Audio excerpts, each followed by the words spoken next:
Hello viewers, welcome to another episode of Sivasagar YouTube. আজি আপোনালোকক মই দেখুৱাম বাৰ্থডে কেকত যিটো ক্ৰীম ব্যৱহাৰ কৰে সেই ক্ৰীমটো কেনেকৈ বনায় আৰু কেকটোত কেনেকৈ ব্যৱহাৰ কৰে, কেনেকৈ লগায় ফুল চুল বা এনেকুৱা বিভিন্ন ধৰণৰ আকৃতি বা ডিজাইন কেনেকৈ প্ৰয়োগ কৰে সেইটো আপোনালোকক মই দেখাম। ইয়াৰ কাৰণে আপোনালোকক যিকেইটা বস্তু প্ৰয়োজন হ'ব সেইকেইটা মই আপোনালোকক দেখাই দিছোঁ। প্ৰথমতে আপোনাক প্ৰয়োজন হ'ব কেইটামান কণী কেইটা প্ৰয়োজন হ'ব সেইটো আপোনাৰ নিৰ্ভৰ কৰিব কেকটোৰ ওপৰত। মই বনাবলৈ লোৱা কেকটো ইমানটো, গতিকে মই কণী ইয়াত 10টা আছে, 10টাৰ ভিতৰত মোক 7টামান প্ৰয়োজন হ'ব। তাৰপিছতে আমাক লাগিব অলপমান চেনিও আপোনাৰ কণীখিনিৰ ওপৰত নিৰ্ভৰ কৰি চেনি প্ৰয়োজন হ'ব। তাৰপিছতে লাগিব কেইটামান ফুড কালাৰ আপুনি যিটো ৰং দিয়ে, যিটো কালাৰ দিয়ে সেইটো আপোনাৰ ইচ্ছাৰ ওপৰত কথা। ইয়াত মই ৰঙা, এইটো সেউজীয়া গ্ৰীণ আৰু এইটো য়েল্লো হালধীয়া, আৰু অলপমান মাখন। আনচল্টেড বাটাৰ হ'লে ভাল হয়, কিন্তু আনচল্টেড বাটাৰ নহ'লেও চলি যায়। মোৰ এইখিনি আনচল্টেড বাটাৰ নহয়। তাৰপিছতে আপোনাক হ'ব এডাল ব্লেণ্ডাৰ, হেণ্ড ব্লেণ্ডাৰ হ'লেও হয় বা কাৰেণ্টৰ দি এডাল হ'লেও হয়। কাৰেণ্টৰ দি এডাল মোৰ নাই, সেইকাৰণে মই হেণ্ড ব্লেণ্ডাৰ ইউজ কৰিম। আৰু এইখিনি নজেল এইটো বেগ, এইটো নজেল বেগ, আৰু এইখিনি নজেলখিনি আপোনালোকে অফলাইনটো কিনিবলৈ পাব, অনলাইনটো পাব। আমাজনত পৰা আনিছিলোঁ মই, বেয়া হোৱা নাই, ভালেই আহিছে।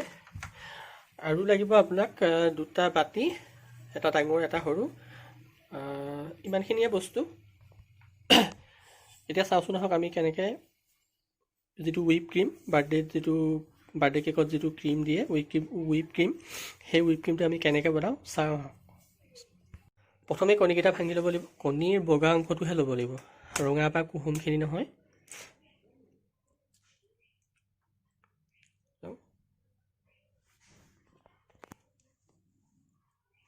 কণীৰ বগা অংশখিনি এনেদৰে উলিয়াই ল'ব, কুহুমটো বেলেগ এঠাইত থৈ ল'ব।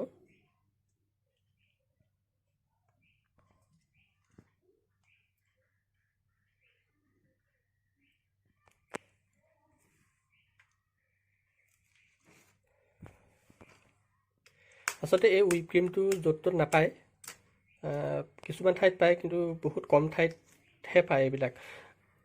সেইকাৰণে এইখিনি আমি ঘৰতে পোৱা বস্তুৱে আমি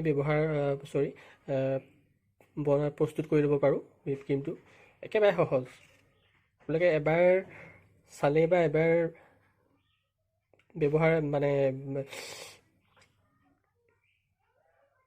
বনাবলৈ শিকিলে আপোনালোকে পাৰিব।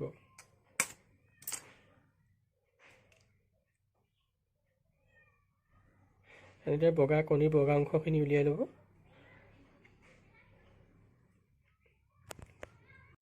এতিয়া অলপমান পানী গৰম কৰিব, যাতে চচটো এনেকুৱা ল'ব যাতে যিটো বাতিত আপোনালোকে কণীখিনি বগা অংশখিনি লৈছিলে সেইখিনি যাতে ইয়াত খাপ খাই পৰে, তাৰমানে এনেকৈ খাপ খাই পৰে।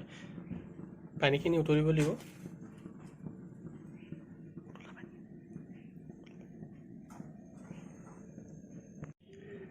এনেকৈ দি দিব আৰু অকণো সময় নোলোৱাকৈ লৰাই থাকিব। তাৰমানে যদি লৰাই নাথাকে অমলেট হৈ যাব।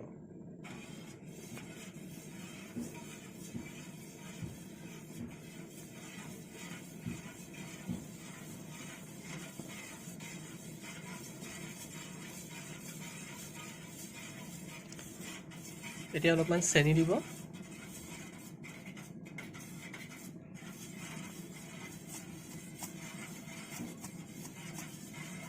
গোটেইখিনি একেলগতে দি দিব অলপ অলপকৈ।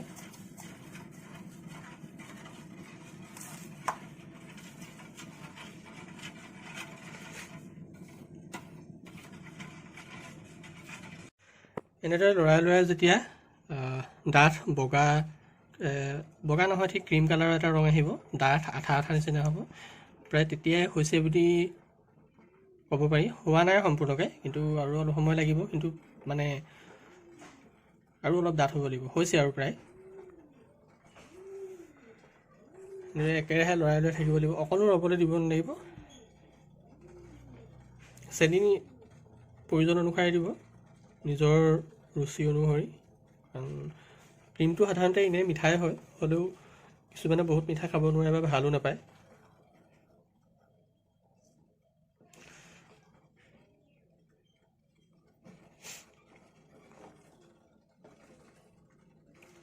অলপ ঘনাই আৰু খৰকৈ লৰাব।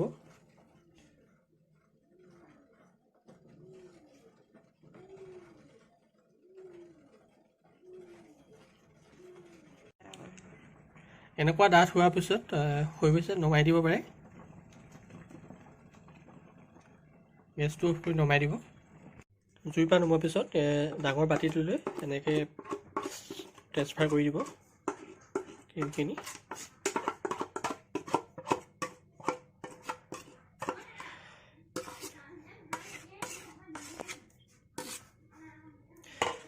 এতিয়া ব্লেণ্ডাৰডালে অলপ মঠিব লাগিব, একেৰাহে 7-10 মিনিট মঠিব লাগিব। অলপ সময় ৰৈ আকৌ 7-10 মিনিট এনেকৈ মঠিব লাগিব।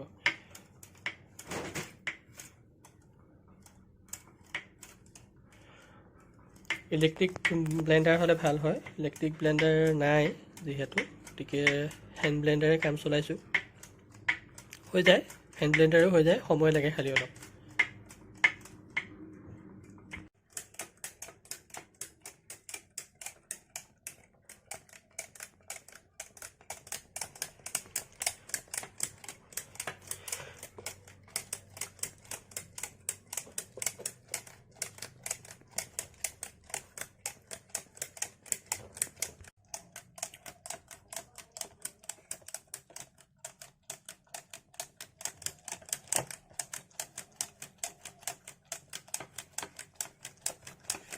এনেদৰে মঠি মঠি যেতিয়া অলপ ক্ৰীম ভাৱ এটা আহিব, ডাঠ হ'ব, তেতিয়া অলপমান মাখন দিব, বাটাৰ। মাখন আচলতে 200 গ্ৰামমান লাগে। কণীকেইটাৰ ওপৰত ভিত্তি কৰি, বস্তুটোৰ পৰিমাণৰ ওপৰত ভিত্তি কৰি 200 গ্ৰামমান লাগে। মাখনখিনি গোটেইটো একেলগে দি নিদিব, কাটি কাটি সৰু সৰুকৈ দিব।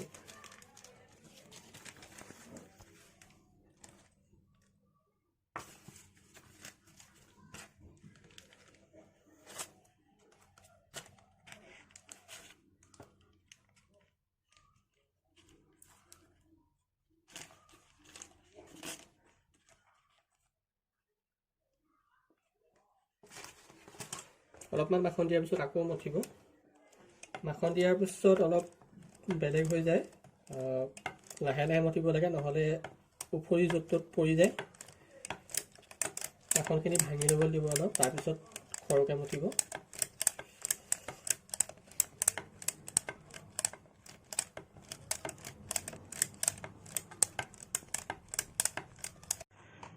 হৈ গৈছে। আচলতে যিমান সময় মঠিব ইমানেই বেছি ডাঠ হ'ব, আঠা হ'ব। হেণ্ড ব্লেণ্ডাৰে মঠিলে আচলতে আধা ঘণ্টামান মঠিব লাগে, ৰৈ আধা ঘণ্টা, একেৰাহে আধা ঘণ্টা মঠিব নোৱাৰি, হাত বিষাই যাব। আধা ঘণ্টা ৰৈ আধা ঘণ্টা মঠিলে পূৰা ডাঠ হৈ যায়। এতিয়া এইখিনি অলপমান সময় বাহিৰত থৈ দিব। বাহিৰত মানে এনেই সাধাৰণ বেলেগ বস্তুৰ পৰা আঁতৰাই ৰাখিব, ৰ'দত থ'বলৈ কোৱা নাই। ফ্ৰিজতো ৰাখিব পাৰে, কম হেৰিত, ফ্ৰিজিঙত। বেছি ফ্ৰিজিঙত থ'লে ভাল নহ'ব, অকণমান কম ফ্ৰিজিঙত, আইচ বক্সত নথ'ব। বাকী ফ্ৰিজৰ টেম্পাৰেচাৰটো 3 বা 2 লৈ আনিব পাৰে, তাতকৈ বেছি নথ'ব। সেইকাৰণে আমি এইটো বাহিৰতে থ'ম, ফ্ৰিজত নথওঁ। বাহিৰতে প্ৰায় আধা ঘণ্টা সময় এইখিনি আমি থৈ দিম। এতিয়া কেকটো এনেকৈ সূতা এডালে মাজতে সমান সমানকৈ দুভাগ কৰি ল'ব। ওখ হ'লে 2 ভাগ, 3 ভাগ, 4 ভাগ এনেকৈ হৈ যায়। এতিয়াতো চাপৰ সৰু কাৰণে 2 ভাগেই হ'ব।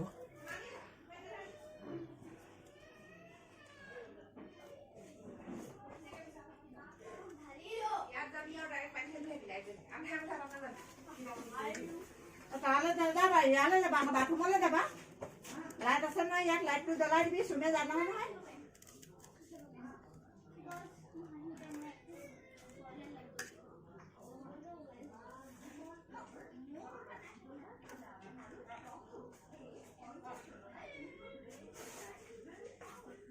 কি কৈছে গোটেইকেইটা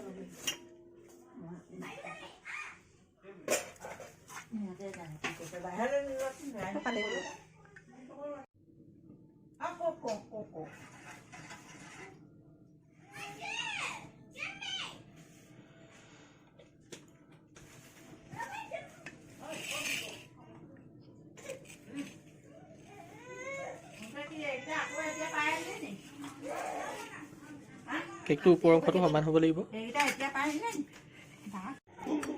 অলপ চেনি পানী লাগিব। কেকটো কোমল হয়, চেনি পানী দিলে টান হৈ নাযায়। ডিছপ'জেলখনৰ ওপৰত অলপ ক্ৰীম সানিব, তাৰ ওপৰত প্ৰথম ডাঙৰ কেক দিয়া হৈছে, তাৰ ওপৰত অলপ চেনি পানী মিশ্ৰণ দিব লাগে, তেতিয়া কেকটো কোমল হয়। চাৰিওফালে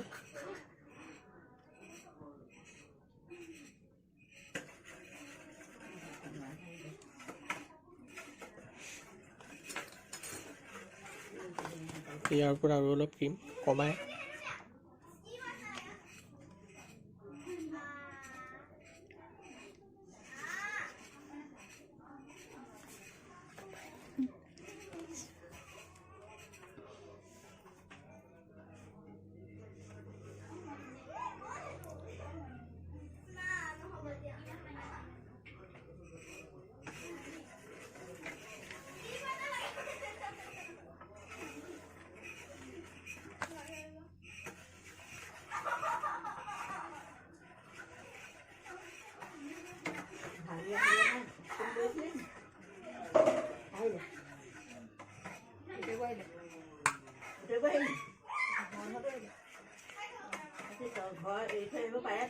তাৰ ওপৰত 2 নম্বৰ কেকৰ পাৰ্টটো দিব, তাৰ ওপৰত আকৌ চেনি পানী দিব।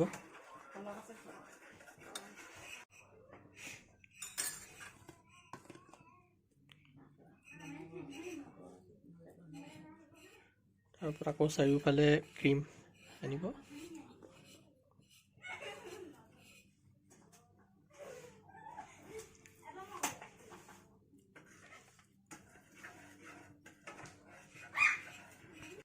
ক্ৰীমখিনি কেকটোৰ ওপৰত সমানে মিলাই লোৱাৰ পিছত এনেকৈ নজলত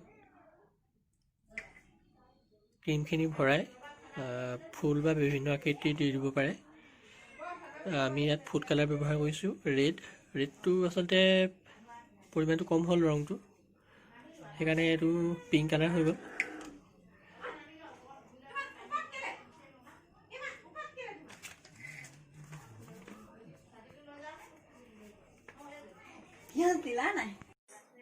ভিডিঅ'টো শেষৰ ফালে ইমান ভাল কৰিব নোৱাৰিলোঁ, যা হওক আপোনালোকে দেখিছে এটা সুন্দৰ কেক। দোকানৰ কেকৰ নিচিনা নহয়, কিন্তু হ'লেও প্ৰথমবাৰ বনাইছোঁ, বহুত ধুনীয়া হৈছে সেইটো হিচাপত। ভিডিঅ'টো চাই কেনে পালে জনাব।